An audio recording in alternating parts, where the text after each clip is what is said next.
Welcome, everyone. It's with great pleasure that I welcome you all to today's FHENOLab seminar, where we have the honor of hosting two distinguished speakers who bring unique and invaluable perspectives to the intersections of philosophy, mental health, creativity, and lived experience. First, we are delighted to welcome Professor Roxana Baiasu, Associate Professor at the Institute for Mental Health, School of Psychology, University of Birmingham in UK, with a rich academic background that includes teaching at the University of Oxford, Stanford University Centre in Oxford, the University of Vienna, and the University of Leeds, as well as a Leverhulme Fellowship at Sussex University. Professor Baiasu is a leading voice in the philosophy of mental health and psychiatry. Her research explores phenomenology and ethics of vulnerability, intersectional and relational approaches to mental health, resilience, well-being, and justice.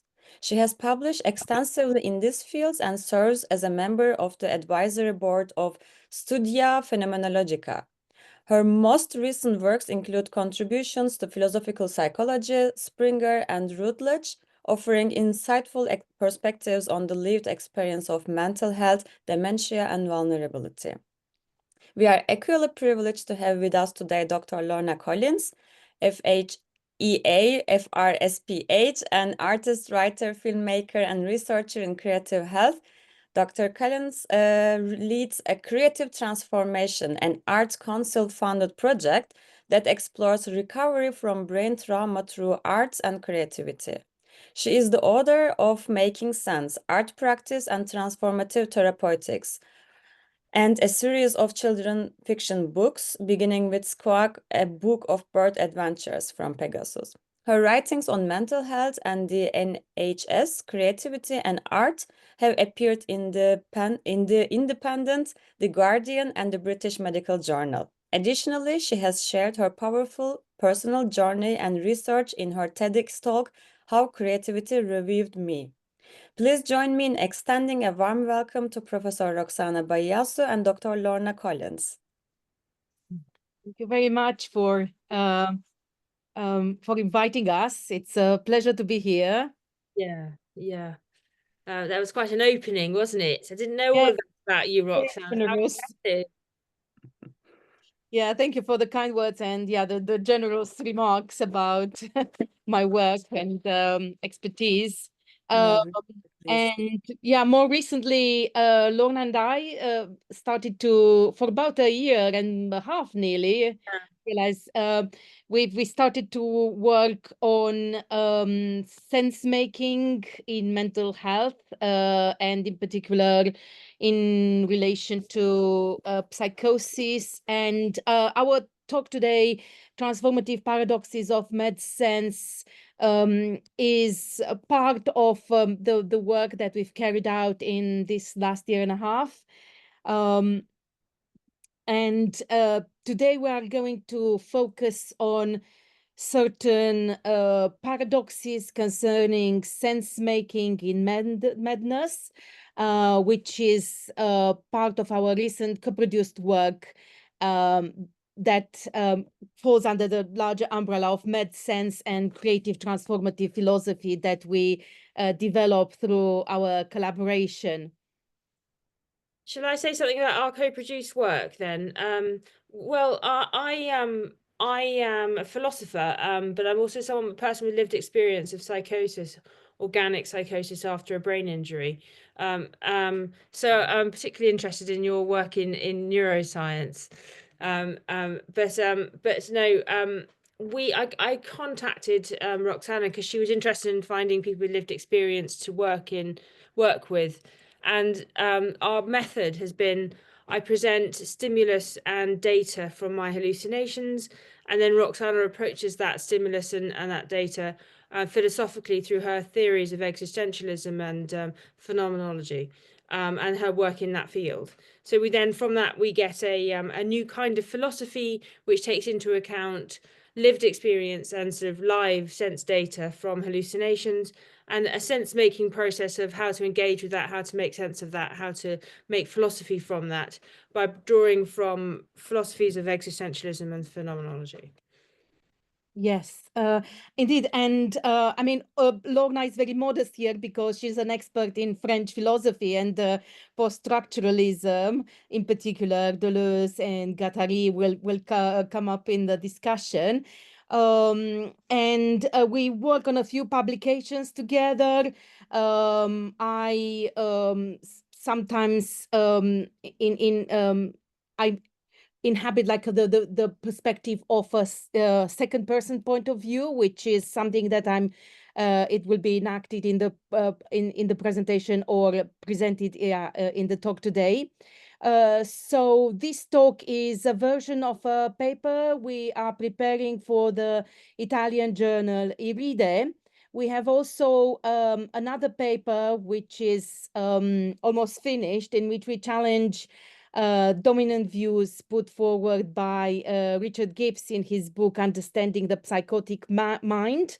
And part of our in discussion today is implicitly addressing some of these views. We have also prepared another paper on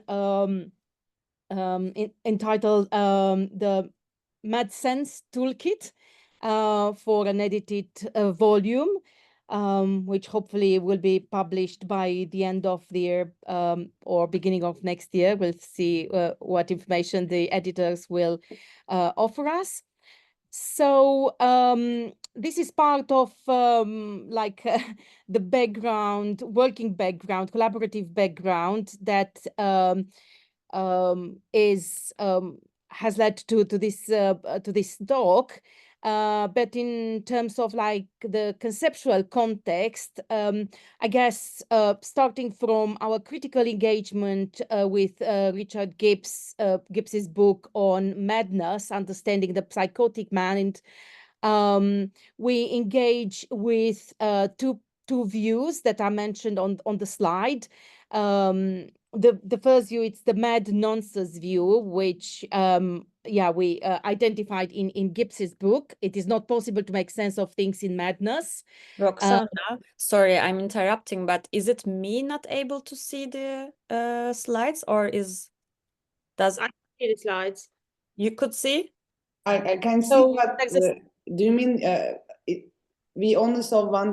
We have only seen one slide until now. So It says introduction. Can the people see? Yes. Yeah.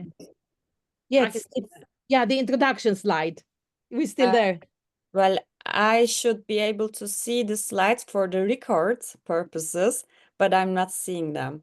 Could you maybe stop sharing your slides and share them again so that I also see them? I don't know why I can't see them. Okay, sure. Yes. I'm sorry for this. Wait a second. Wait a second. I've stopped sharing.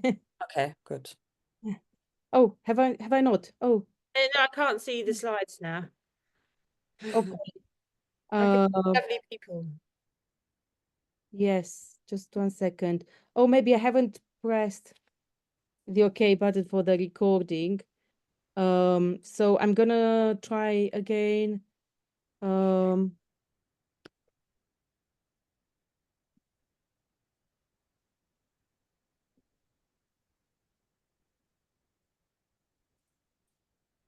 So I see Okay. this work. Yes. Okay. Yes. So yes, I was saying that in the talk we are engaging with two views which are quite dominant and which are illustrated in Richard Gibbs' recent book on madness, Understanding the Psychotic Mind. So this is the contextual background, conceptual contextual background that for our talk today. So the first view that we identified in Gibbs's work, as well as a dominant view about madness, there's this view, the dominant view, that it is not possible to make sense of things in madness. And we call this the mad nonsense view, which we reject. and argue against in our talk today.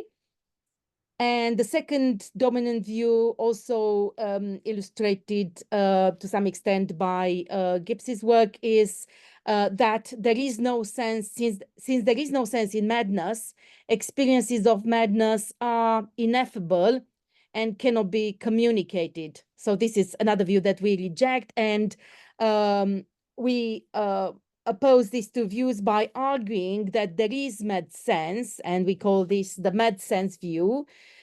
And we take this mad sense to not to be ineffable, fully ineffable, but something that can be shared. And in our method, what we tend to do is we've been reading this work by Richard Gibbs, and we both found it quite problematic. And then we engage with mad experiences and creativity, and we use that to present a counter argument to the philosophy proposed by Richard Gibbs.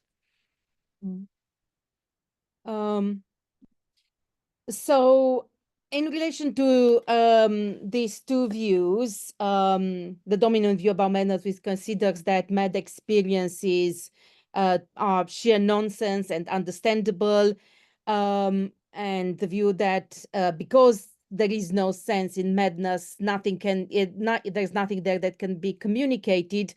We develop our own approach, which emphasizes that there are two paradoxes. We focus on two paradoxes concerning mad sense. The first paradox that we are going to explore today is that there is both sense and nonsense in mad experiences. Mad experiences cannot be reduced to nonsense, to sheer nonsense, but there is some meaning that is produced in mad experiences, and we explore how the nonsense, the breakdown of meaning that occurs in madness, what we can be called the chasm of meaninglessness, can open up a space for meaning making, can open up what we call a paradoxical chiasm of sense and nonsense.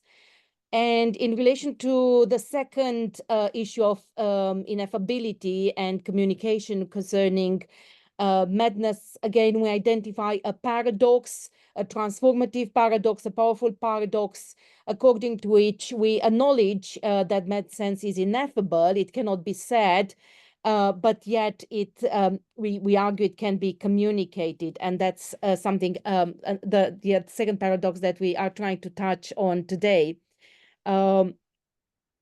So concerning our methodology, both Lorna and I have a meaning-centered approach. So that was something that from the start was a very important background that we shared and we further explored through our collaboration. So we focus on sense-making and understanding, and the concepts of meaning and understanding that we use are broad concepts. Understanding and meaning don't refer only to linguistic items, but we take over an existentialist phenomenological view of understanding as involving many ways of making sense of things through our capabilities to engage with them. So some of these ways can be non-linguistic, can be bodily ways of making sense of the environment, of the world around us, of other people we interact with, not necessarily in verbal ways.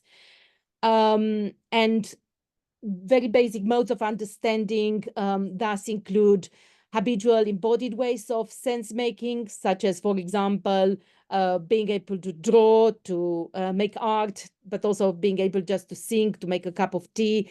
All these things are ways of being engaged, involved in the world, and ways of making sense of the world. In my work, I and also Lorna, I know she uses a phenomenological existential approach to sense making. We focus on lived experience, and understanding and interpretation of lived experience, which is focused on sense making, and as I've mentioned a moment ago. Also, we are concerned with a holistic, broad framework of experience, a broad framework or horizon, as existentialists call it, of one's making sense of things. So this is a very broad notion of understanding and meaning. I'd like to mention something a bit about vulnerability and the phenomenological approach to vulnerability, madness, and their paradoxes that we pursue in our work. In the context of our work, we take madness and more generally mental health vulnerability to be a form of openness to suffering. That's what vulnerability means, but also a mode of being in the world. We use a universalist conception of vulnerability, according to which we are all vulnerable in some way or another. We all have our vulnerabilities due to the finitude and mortality of our being. So this is perhaps the dark side of vulnerability. But in some recent work, the concept of vulnerability has been explored also in relation to its positive and empowering aspects. Colleague of mine, Pamela Sue Anderson, introduced this notion of vulnerability in terms of being open to the world. Its vulnerability means to be open to being wounded, but at the same time, it involves an openness to the world, a way of being in the world. And it is in this existential sense that vulnerability can be understood as a mode of being in the world, as an openness towards the world. And perhaps some of you might hear some echoes of Heidegger, and you are right to, if you do so. I'm drawing here on Heidegger's analysis of being in the world and openness, this closeness towards the world to develop this existential notion of vulnerability, which is here understood as an openness to be in the world and to live, which is, however, marked by the possibility of being wounded, the possibility of suffering, the possibility of being harmed in many different ways. And I've developed this to some extent in some other pieces I published on vulnerability.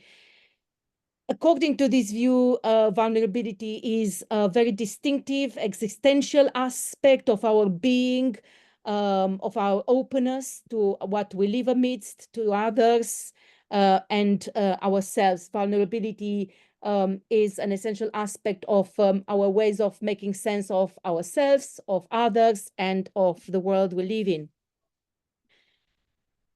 Now, going back to madness and how we conceptually articulate our approach to madness, we acknowledge that madness and in general mental health vulnerability can involve a very severe, very serious breakdown of meaning, which can be understood in terms of the loss of possibilities of engaging in the social world, a loss of possibilities to be in the world, an inability to do certain things that one was able to do at some time prior to certain, say, serious situations affecting one's life.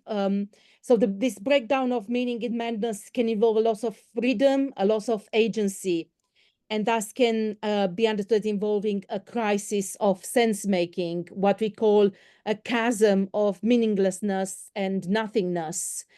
And if that's the case, then of course, there is also a breakdown of communication, a breakdown of possibilities of sharing experiences and meaning with others. However, that's not the full account of madness that we think it's adequate to use to make sense of madness and to make sense of things in madness.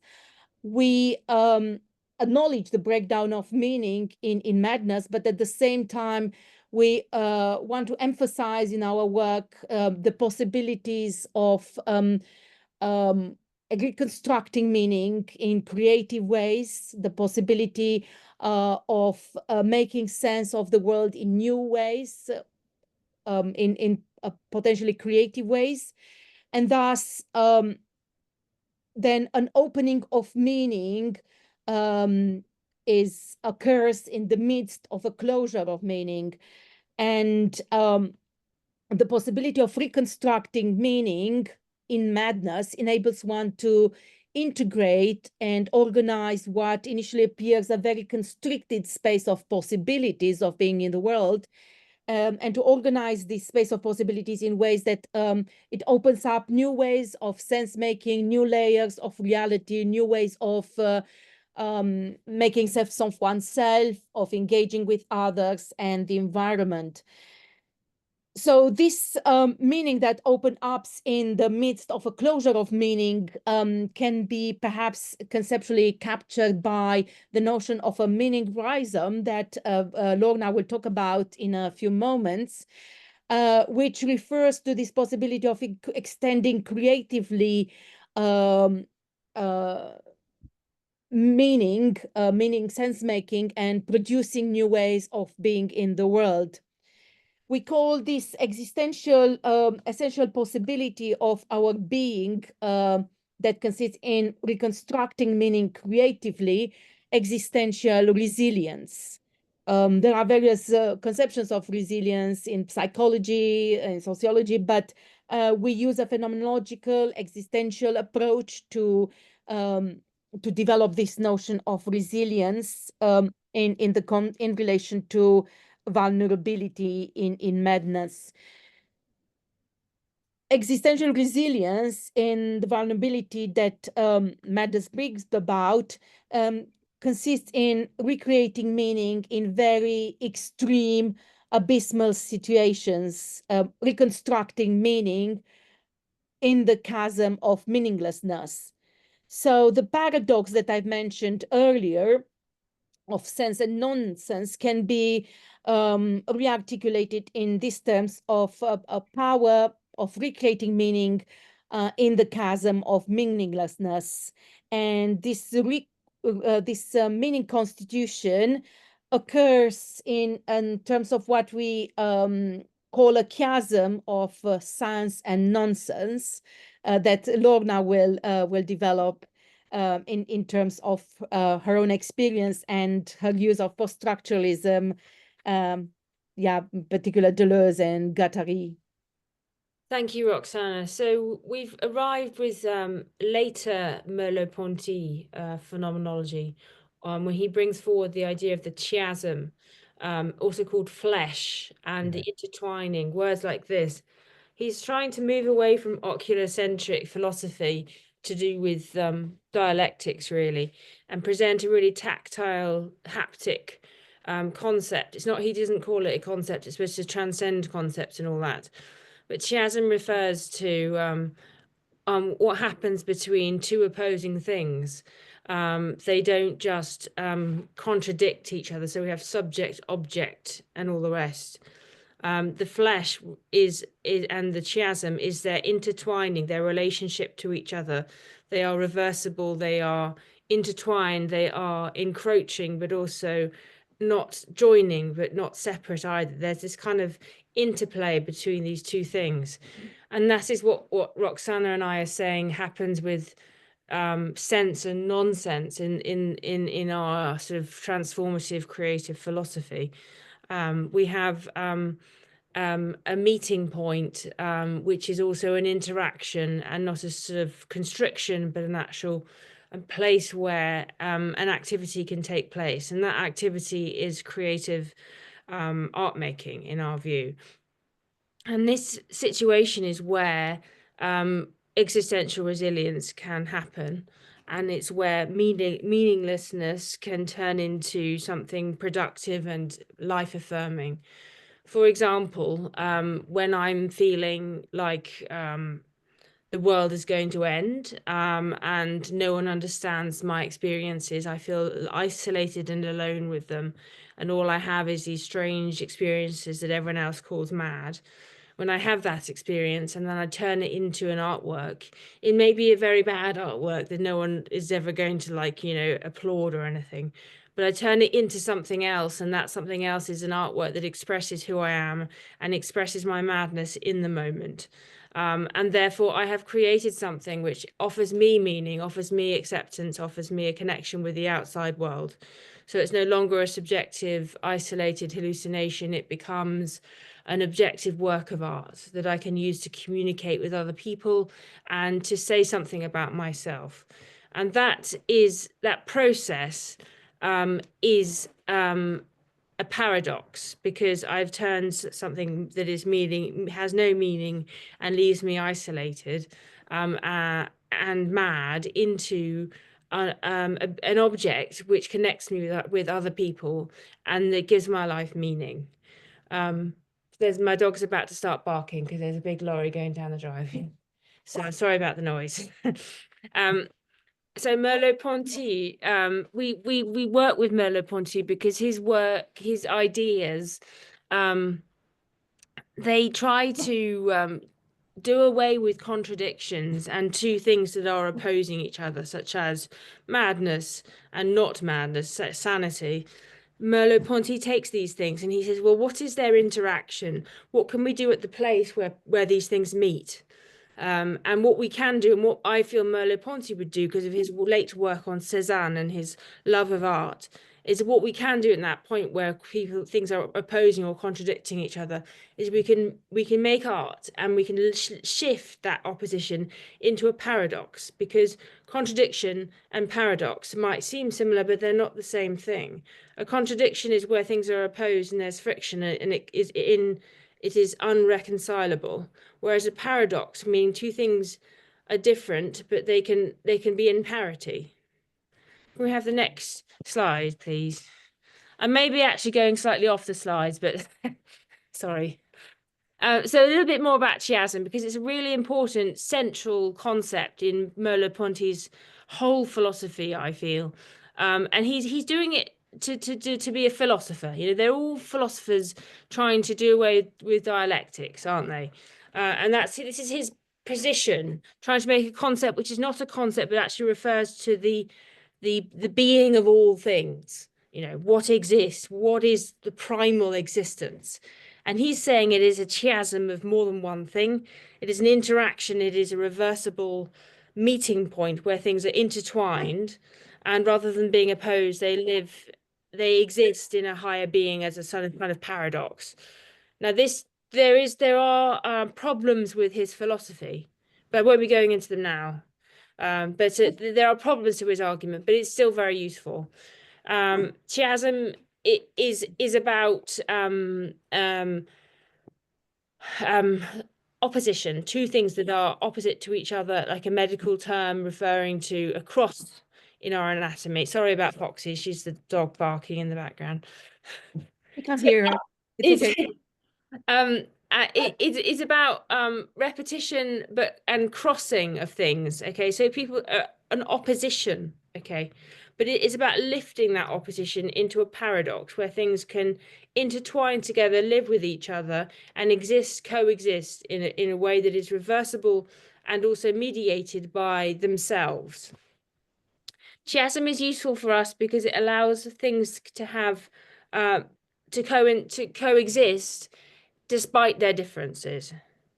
I think that's the essential thing, really. So I can have mad experiences, but I can still live in a sane world.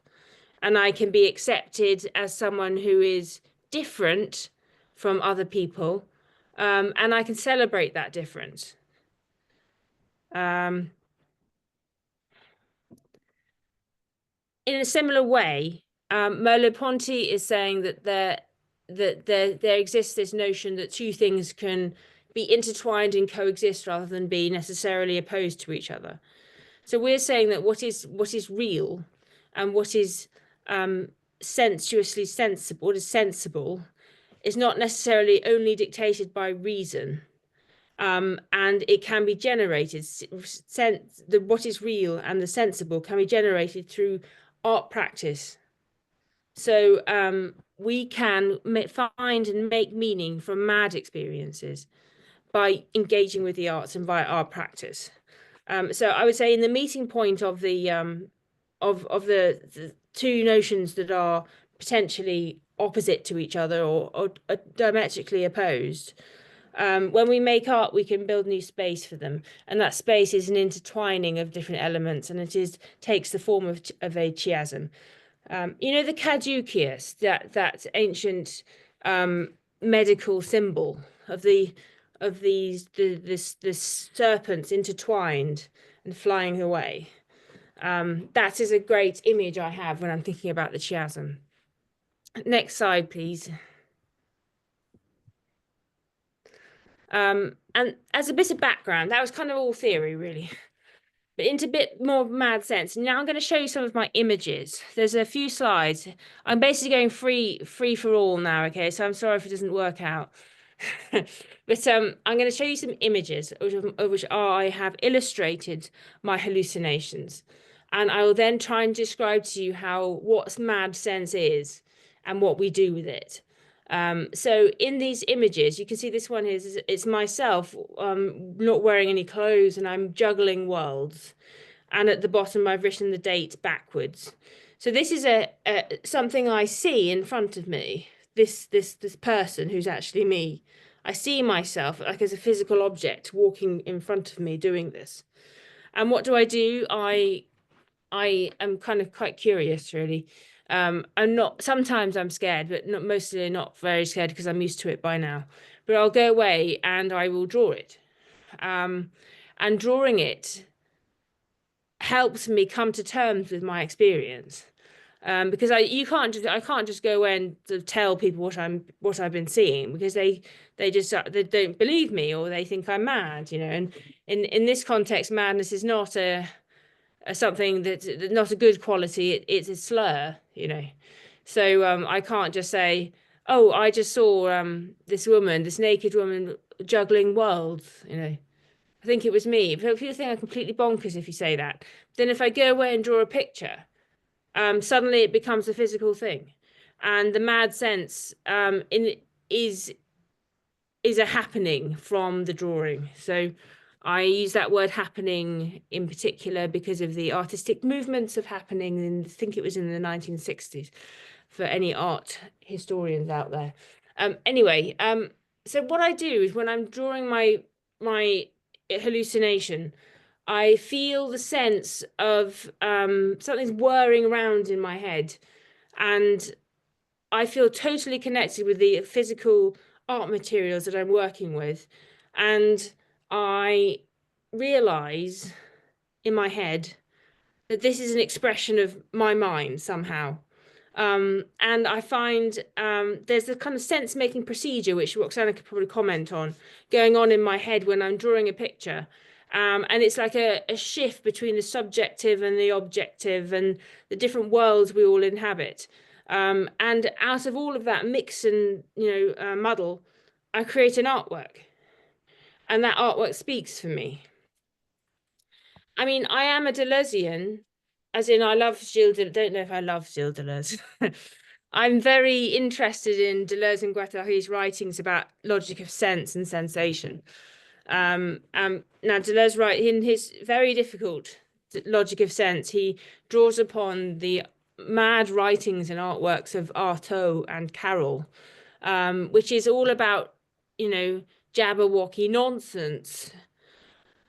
And the argument, one of his arguments, I feel, is that it's nonsense has just as much a right to time, attention, and sense as sense itself. He's trying to create a new understanding of reason, or anti-reason, whatever you want to call it, an understanding of the mind and how it works, by using the extremes of where the mind goes. And Deleuze and Guattari say that we are all wounded, so we are all a bit schizo. And so what Roxana was saying about existential resilience and vulnerability, we can read that from Deleuze and Guattari in many ways. We're all wounded and we're all a bit schizo. I totally agree. I often get myself stuck in worrying about what to do about suffering. You know, how can we solve suffering? How can I use my lived experience to support other people so they don't have to suffer as I have suffered? I don't know if anyone else has that notion of wanting to help people so they don't have to suffer. But, you know, I get completely stuck on that because, next slide, please. Because we have to suffer because it's part of being human. You know, you can't stop suffering because humanity is about being vulnerable, being wounded and suffering.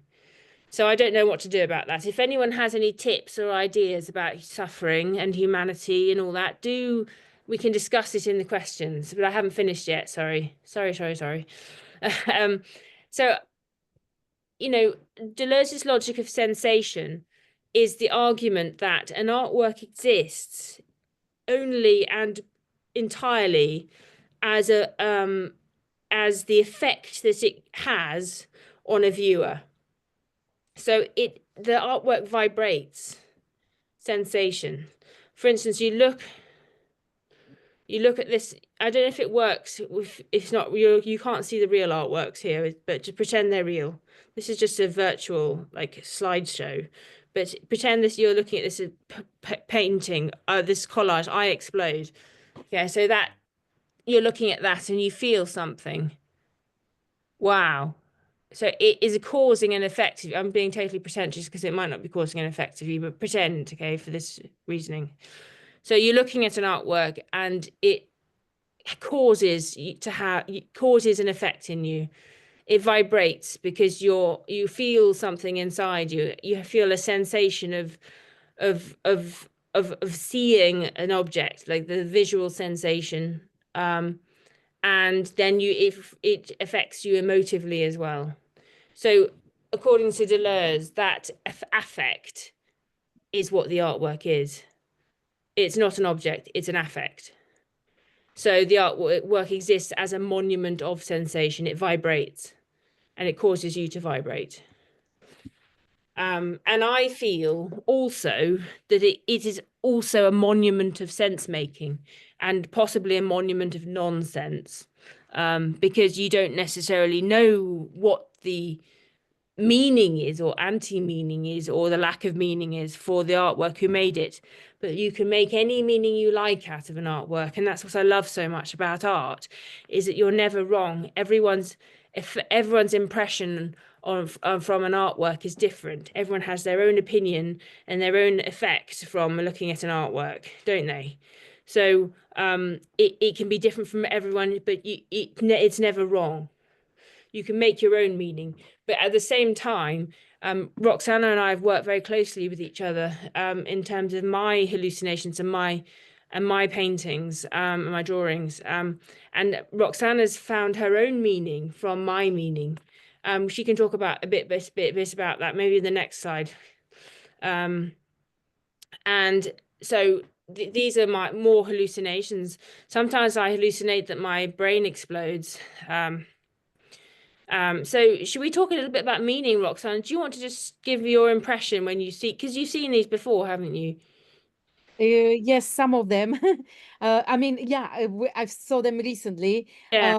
But yeah, just something about this one. Yeah.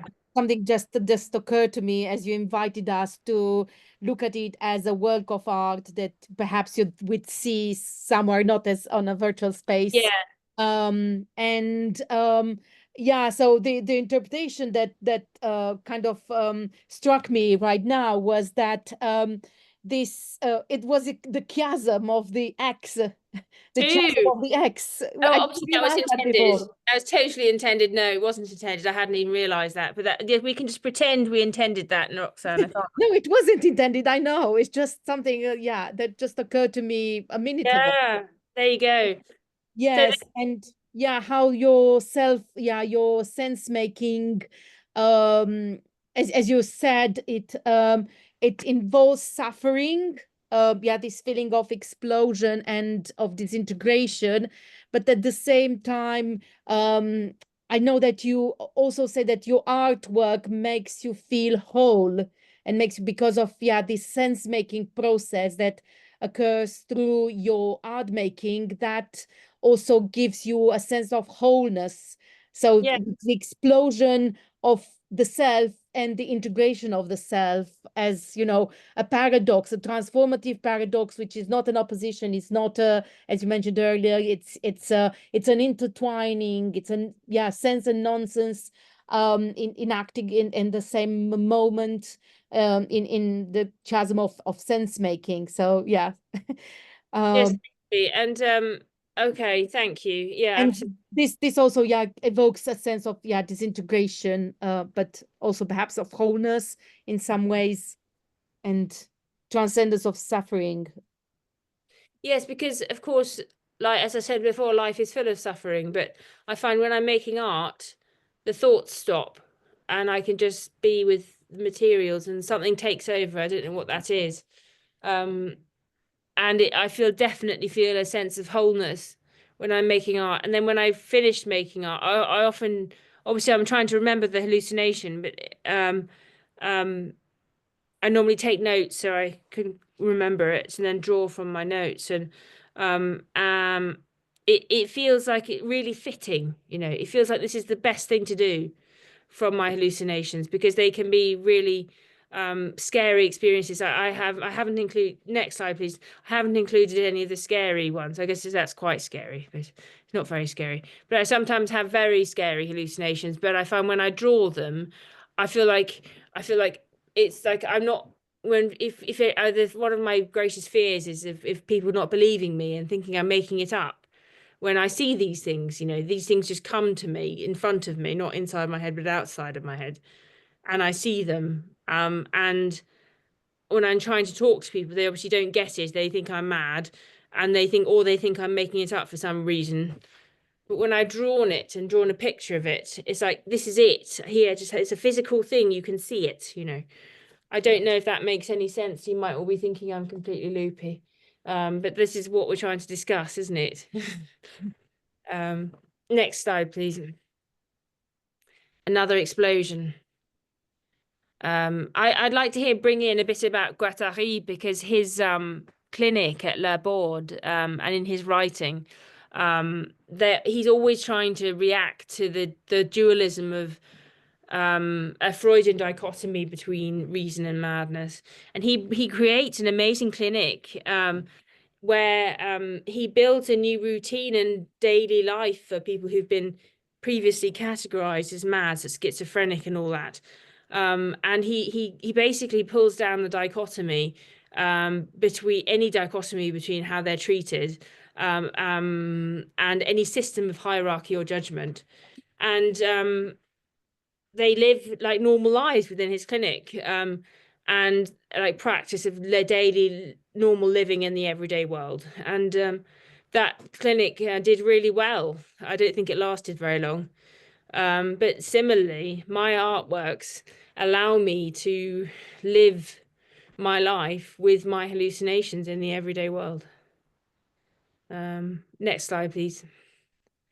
And this is these are two I often have hallucinations of my head exploding, which is interesting because, and the sort of similar motif is the brain keeps coming up. And I had a brain injury when I was 18, so I think that's probably got something to do with it. Sometimes it's quite hard to pull myself together. Everything is exploding. But when I make an artwork, it's a physical thing, and it's totally has boundaries, so it really helps. So you can see in my rather strange discussion, that next slide, please, that I am using my art to come to terms with something that's ineffable and explosive, and laying boundaries around it. So this is where it's coming to terms with the contradictions in existence, which still exist, and shifting any contradiction into a paradox where things can coexist. And I find a practical, doable method of moving forwards, really. And at one point I saw some bears, like quite scary bears with my handprints. I can't really explain that. If you want an explanation, you can try and ask me, but I don't know if I'll be able to give you one. Just more hallucinations, really. Next slide, please. Back to you, Roxana. Yes. Thank you. Yeah. So I guess maybe there is a bit of time to talk a little bit about communication and about how that unfolded in between us, Lorna and I, and how this can help us make sense of ineffability as well, of some aspects of ineffability in relation to med experiences and what is experienced in med experiences, as Lorna accounted for and demonstrated through the her artwork. So in our interaction, I have taken a second person perspective approach of an the you dialogue rather than a third person perspective looking at what Lorna experiences. So I try to get involved and to let myself be absorbed by what Lorna's artwork expresses, what her testimonies and accounts communicate. I always felt that Lorna's artworks have made sense to me, and that the traces of meaning that are expressed in these artworks are understandable to me. And perhaps this has something to do with my own vulnerability, or like a human vulnerability in general, because we are all open to suffering, to loss, to experiences of our finitude, which in some situations is very acute and very forceful. So perhaps, yeah, this shared shared vulnerability, human vulnerability, is something that can make possible the attunement to what is expressed in the artworks that, for example, Lorna showed us today. Lorna's artworks, I think, they bring hallucinatory experiences into an open space that can be shared, an open space of interpersonal communication. And as Lorna suggested, this open space is an affective space, not just in a space of understanding, of reason, but of all these capacities as interconnected, understanding, feeling, sensing. They are all engaged in the involvement that one can develop by engaging with Lorna's artworks. So this is a form of shared sense making then, which can take the form of an experiential, affective dialogue with what Lorna calls a monument of sensation, a monument of sense, is interconnected with nonsense. Through the chasm of lived experience. So we acknowledge that med sense is something that cannot be said through customary ways of speaking, and in that sense, it is to some extent ineffable. We cannot talk about med sense as we talk about trees or objects in the world, or the meaning that we attach to all these customary things around us and engage with through customary ways of speaking. However, I think that med sense is something that can be shown, is shown through Lorna's artworks, through the ways one, for example, can expresses oneself, and it can be communicated. in ways which transcend representational discourse. What I would also like to suggest is that first-person experience of mad sense can be taken to offer a privileged standpoint, because it can illuminate the blurred boundaries between sense and nonsense, the chasm of sense and nonsense that we perhaps also experience in customary ways, but in ways which are not as obvious as they are in the artworks that Lorna and accounts that Lorna offers. So this would the encounter then would acknowledge that the experience of mad sense offers a privileged perspective, a privileged epistemic or sense-making perspective, and this is how I would like to propose a reversal of hierarchical positionings between the so-called sane or supportive individual in healthcare settings, for example, and what is usually taken to be the mad person. So the division between sane and mad is undermined, as Lorna mentioned. And this reversal, I take it to be grounded in our ontological vulnerability. As I mentioned earlier, I think that we are all vulnerable, and because of our vulnerability, we can acknowledge certain privileged standpoints, like that of mad experiences. And this reversal, I think, can be pursued through a recognition of privileged mad standpoints, which can develop through listening attentively, listening with solicitude, paying attention, looking at, seeing at what is shown to us, and getting attuned effectively through our bodily experiences to these standpoints, in order thus to partake in a shared process of sense making. So this would enable us to vibrate together, to resonate effectively, to the sense that is shared through artworks or the artworks or accounts that Lorna, for example, offers. So this second person perspective that I'm taking is not from within, is not from without either, but enacts ways of retracing mad sense by being situated in the presence of what is shown but not said, in the open space of communication that is offered through, for example, these artworks or Lorna's accounts. Communication through the I-though relationality is not just a rational way of relating to other, but is an affected, embodied, sensorial parting in meaning co-creation.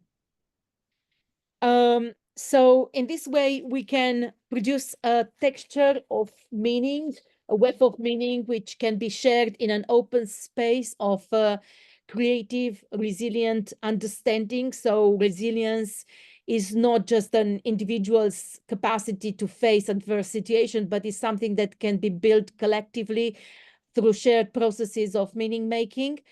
And this texture is, thus we can use a metaphor of interweaving fibers. This texture is constituted by many fibers, different fibers with different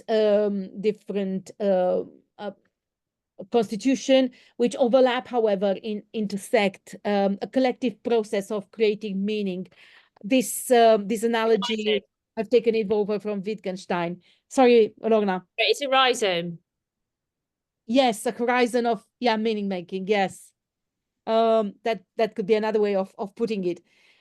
So hence, mad sense is in some ways ineffable, but it can be communicated through artworks, through words, through accounts, narratives, but also could be just simply words or gestures, or expressions of feelings and emotions through one's facial expressions or bodily language.